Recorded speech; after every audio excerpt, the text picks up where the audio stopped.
इतने में मीराबाई की नंद उदाबाई भी वहाँ आई। जब उसने वह महंगी मोतियों की माला देखी तो वह आश्चर्य में पड़ गई। वह सोचने लगी, अवश्य कोई राजा यहाँ पर आया है। हो सकता है मेरी भाभी का किसी राजा के साथ गलत संबंध हो। ऐसा सोचकर वह अपने भाई के पास गई। राणा विक्रम को जाकर कहने लगी, भैया मैंने देखा है कि अभी अभी कोई व्यक्ति मीराबाई के गिरधर गोपाल को माला चढ़ा कर गया है। आप जल्दी से जाकर पता लगाओ आखिर वह कौन है। अब राणा विक्रम तो वैसे ही मीराबाई से द्वेष भाव रखता था।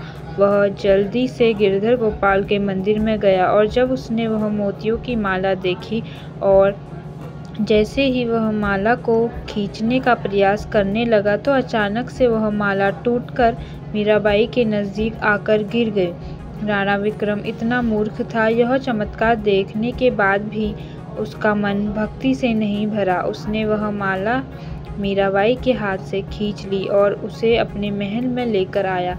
जब उसने महल में आकर उस माला को देखा तो माला को देखकर वह हैरान हो गया। उसके हर मोती पर बादशाह अकबर का नाम लिखा हुआ था। वह मन से क्रोधित होकर सोचने लगा कि मीराबाई हमारे दुश्मनों से मिल गई हैं, इसीलिए उसने अकबर की यह माला स्वीकार कर ली है। क्योंकि उस समय राजपूतों और मुगलों में आपस में बड़ा ही युद्ध चल रहा था। उस माला को देखकर राणा का क्रोध और अधिक बढ़ गया। उसने विचार किया कि मैं अब मीराबाई को यहाँ से भगा दूंगा या उसे मारकर समाप्त कर दूंगा, क्योंकि पहले भी उसने मीराबाई को मारने के लिए बहुत बार प्रयास किए थे। मीराबाई को मारने के लिए एक बार राणा ने एक टोकरी मैं विषधर सांप डालकर भेजा था और सैनिक से कहा, मीराबाई को जाकर कहना यह शालिग्राम है। जैसे ही मीराबाई ने उस टोकरी को खोला तो वह विषधर सांप शालिग्राम के रूप में परिवर्तित हो गया। इसीलिए राणा को यह बात पता थी कि मेरा कोई भी प्रयास सफल नहीं हो पाएगा।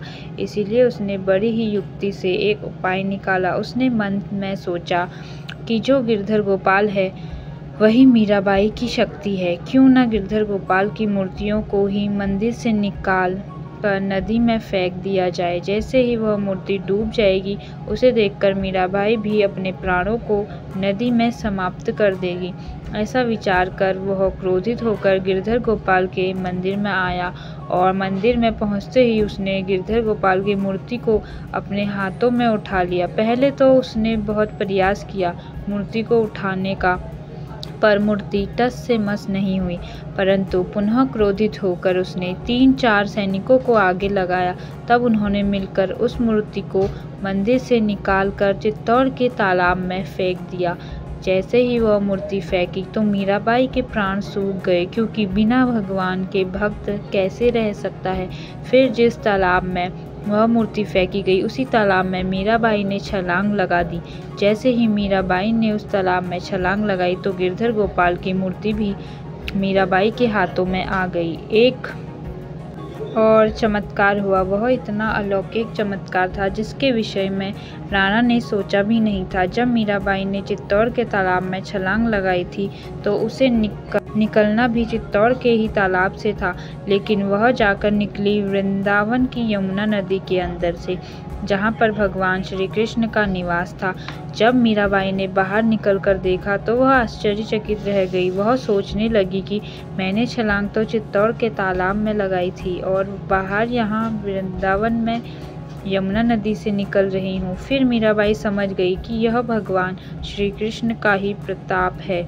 वह मूर्ति को लेकर बाहर आई। अब तो वह वृंदावन में रहकर भगवान श्री कृष्ण की उपासना करने लगी। जब राणा विक्रम को यह पता चला तो वह बड़ा क्रोधित हो गया। उसने बहुत प्रयास किया मीराबाई का पुनः चित्तौड़ लाने का, क्योंकि वह नहीं चाहता था कि समाज में उसकी बुराई हो।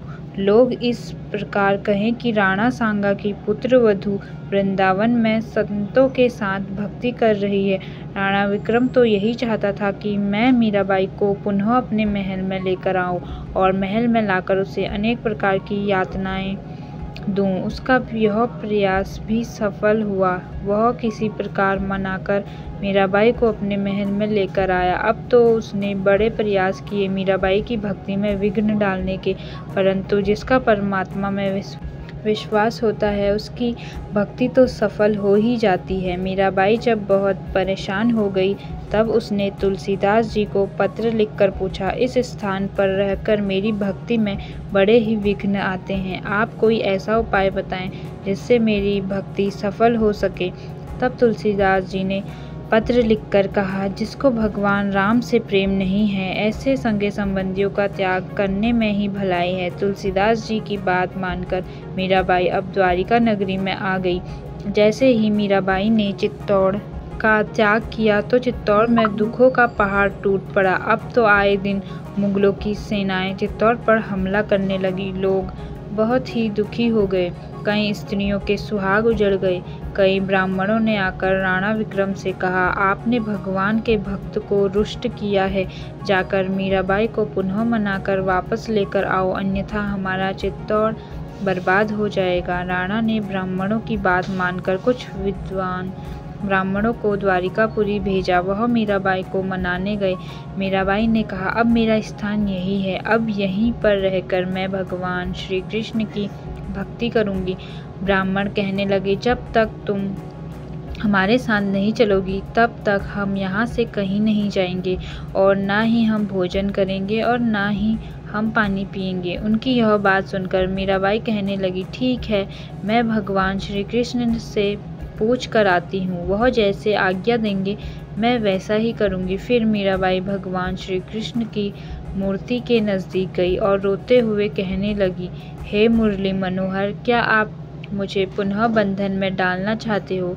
आप नहीं चाहते कि मैं आपके साथ ही रहूं? अब इन प्राणों का त्याग करके आपके अंदर ही समा जाना है। मेरे ऊपर इतनी कृपा करो, मेरा यह जीवन आपके ऊपर ही सर्वस्व अर्पित है।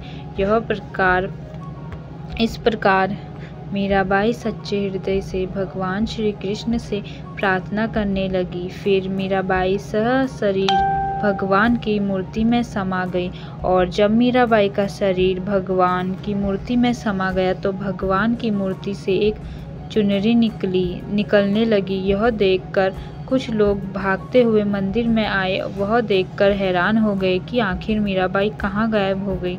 जब उन्होंने भगवान की मूर्ति से चुनरी निकलती हुई देखी तो वह कहने लगे, क्या हुआ है?